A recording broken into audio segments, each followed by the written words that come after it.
Hello, everybody, and welcome to a little playthrough of Gloomhaven. I just kicked the darn thing. Buttons and bugs. It looks like it's still lined up about how I want it. So this, literally, I got this in the mail yesterday, just fulfilled. I kickstarted this and their RPG. I wanted to Kickstarter everything they did. But this is the single player, um, little tiny little, I mean, you can see the size of the box.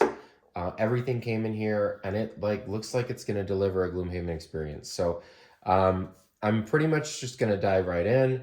Just a couple of things. So the idea is you've been shrunk down, and you're this tiny little guy on this tiny little map. The flip side of a rude welcome is the first half is the text that then says, okay, now flip this card. And then the rest is, I think, the resolution, which I guess I will read. These two little bandits are just these cubes, these tiny little cubes. There's up to 4 colored cubes and up to 4 colored hit point dials. These are spaces that if you go through them, you take damage, like hazardous terrain, and anything that's green, you can shoot over it, but you cannot move through it unless, of course, you're jumping or some other type of movement for those of you who are familiar. So I get to choose these between these 4 cards. I've chosen the Tinkerer. He is actually one of the 2 characters with a high complexity. The other one being the Spellweaver. A big fan of the Spellweaver, but never been a super mage. I like this. This kind of feels a little bit like Artificer. He still is almost like a magic user.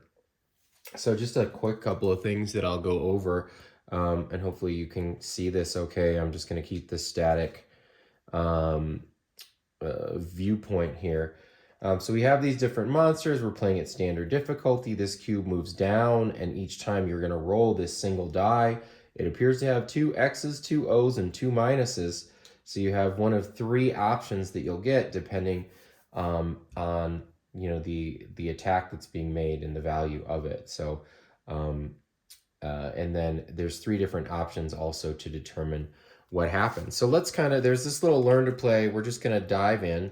But basically, the only difference is we roll a die now to see what the monsters are doing instead of flipping over a deck. And similarly, we do that for our modifiers. Here's my player modifier here. The other interesting thing is I have these 4 cards. They all say A on them. They're 2-sided. So I can, once I've used a card, it comes back into my hand. And it's now on its B side. So this hook gun, which is pretty cool, but only goes at a 72, has a 3 jump underneath it, is, it has a pull, so I could potentially pull somebody over through hazardous terrain. I don't know if I can pull them through green. It's maybe something I should have looked up. So that's pretty cool. This has a pull. I don't know that I'm looking to pull anybody yet. I can poison somebody here. My initiatives are down here. Now, there's 3 possible initiatives based on, which will also determine what the bandit guards are going to do. So if I go lower than a 30, I know I'll go before them. So it feels like I really like Net Shooter, and then it's kind of like, do I want Toxic Bolt or Hook Gun, right? Well, I also can use Net Shooter's bottom, okay, which is kind of cool, which I could combine, I think, with Toxic Bolt here. Now, if we look at it, because the bottom action of Toxic Bolt will say ignore the next whatever icon, or ignore the X icon on the next action you perform. So I can ignore that. I can immobilize somebody, and probably I think if I immobilize this green cube here, the blue cube, even with maximum movement of 2, can't get to me, and it appears to be a melee attack. So I think that's what I'm gonna do. So I'm gonna pick the Net Shooter and Toxic Bolt on their A sides. I guess I need to leave these ones down as well for either next turn, but I'll have some other options, which you'll see in a second. And I'm going to flip it to 19, and these guys are gonna, oh, that's cocked. We're going to try that again. Dice don't lie. It's going to be a minus. So it's a good thing I picked the 19 because they're going early. So they're going to move to attack 1, which could be anywhere from 0 to 2 based on what they would be rolling this turn, or 0 to 3 if they got 2 attacks off. And then they're going to shield up. But none of that happens because I'm going first. So I'm first going to play the bottom action of my Toxic Bolt, which does ignore the X and the next I perform. And then I will add a range of 3. So I can shoot this guy. Shoot him. I'm using this little modifier here to determine what my damage is going to be. So I got a 0, so that's a null. So he takes 3 damage. This is the green guy because he's the closer one. He could get to me with 2 movement. And he's gonna take his 3 going down to 5. He is going to become immobilized till the end of his next turn, which will be this round. And I don't lose this card because of the fact that I use this. And now this persistent effect is gonna go, is going to be used up because it's ignored on the next one you perform it. So it comes back. It's out there until you do it, right? And so now these flip over in our B, and that's basically the end of my turn. Okay, so now these guys are gonna go. This guy can't move, which basically means he can't do the other things. He can shield, but it doesn't matter because I've already gone. And then this guy is gonna move 2, which quickest towards me. So I mean, this feels a little suboptimal, right? 1, 2, but you know, maybe there's a cool move here that I can take advantage of. So let's go ahead and keep going. So we're now literally on to the next round here. So I mean, who knows? Are they gonna roll a minus, a 0? I have 3 cards that would beat a 50. Okay, I have 1 card and 1 card only, Proximity Mine, that is a 14. So this is a nice card. Heal yourself 2, bring 1 level 1 card from your lost pile to its A side. So lost pile is over here. Those are the ones that you don't get. Now, once you use a B card, it goes to your discard pile. So those you have to get back through resting. So I'm just kind of looking. I mean, Proximity Mine sounds pretty good, but this guy's at 5. This guy's at 8. They're both coming after me, potentially. The blue one now only needs 1 movement. Oh, I'm sorry. And then this went away after this guy activated and had his shield. This guy, same thing. They had shields, but those shields are now gone. Oh, these guys have a shield always in play. So dang. Okay, so this guy's actually still at 6. Okay, by the way, if you'll notice, my mission is to defeat my enemies, right? So, I mean, that Proximity Mine sounds pretty good. It's starting to sound pretty good here, but I don't know. The attack seems good. Next time an enemy enters a hex within 2, it suffers 3. I don't know who goes first between green and blue. Green's got the 1, so it would be green. So that actually might help to inform what I want to do. I have a 3 jump over here, which is also the hook gun, so I kind of like that. This one can do target 1 enemy within 2 hexes and push them.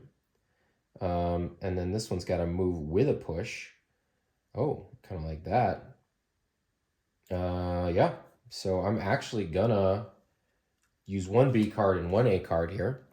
You can take a look at those. I think, so I'm pretty sure I'll go first. And I think I know what I'm gonna do, but let's see what they're doing first, right? Neither of them attacked, so this didn't move. Oh, I did attack though, right? Yeah, I rolled it once, and so I got the 0. So that came to that. So we now roll for their initiative. They get the minus again. All right, sweet. I'm glad I'm going first. Okay. So I think what I want to do here, let me see, I'm almost certain of it, all right, is I want to move this guy 2 spaces. So 1, 2, at a range of 2. So I could have done it from somewhere else, but at a range of 2, I move 2, and then I'm going to push this guy 2. So I'm going to push him through the hazardous terrain, meaning he'll take 1 damage from that, going down to the 5 that I had him at earlier. And then have him go here. Is it next time? Oh boy, actually this is going to hit the other guy. Oh well. So I didn't totally calculate that right, but I think it's still the right move. Yep. And I will. So this has happened, and it's flipping to its B side now. basically. Like, I think that happens technically at the end of the turn, but we're now to the B side. And then Proximity Mine is going to go to my discard pile. Well, it's actually going to go to my active pile for now because it is now active. And then it's a Suffer and a Muddle, so that's kind of cool. All right, so that's just out in play. This thing, like I said, that is now the end of my turn. So this one flipped over to the. I already had to flip the net shooter, so this is the repulsor gun that just flipped. I used it to move and push, and give that guy one unblockable damage, and then I still have hook gun. So now I'm kind of, you'll see I've just lost, this card's out of my hand until it comes back, and when it triggers, which should happen this round, then he'll take the damage to be muddled, and it'll go to my discard pile. All right, so this guy actually goes first. He's gonna move to here 1, 2 because he can't go through the he can't go through. Oh no, he's within 2 spaces. Perfect. Okay, I was wrong for a second because I was thinking he wasn't going to be able to get that close. He won't go through that if there's another path without the damage. He can go around, so he'll just take that shortest path. That actually triggers this. So this now goes to this pile. He has taken 3 more damage, so that is really nice. All right, so that takes him down to 2. All right, so that's just, auto damage is always amazing. This card I'm definitely going to want to back because look at this. It lets me bring a card from my lost pile to its A side. So lost pile's over here. You're getting these kinds of cards. And this is actually on the bottom of Potent Potables too, which is pretty exciting. But this is hand or discard pile. So I could even just play this to pull this back, depending on what I'm doing. But it doesn't matter. So that guy went, he got there. He doesn't attack. He uses his shield. This guy is also going to move 2. And then he'll come straight at me. And he is going to not be able to attack because he doesn't have range and he's going to get shot. So that seems good. So I've now got to choose from Dangerous Contraption, which is just gives myself a shield and a, wait, is that? No, okay, good. And a Retaliate, which could actually be pretty effective. Or I can like go hog on this and just shoot somebody at a range of 5. I did not attack the last round, so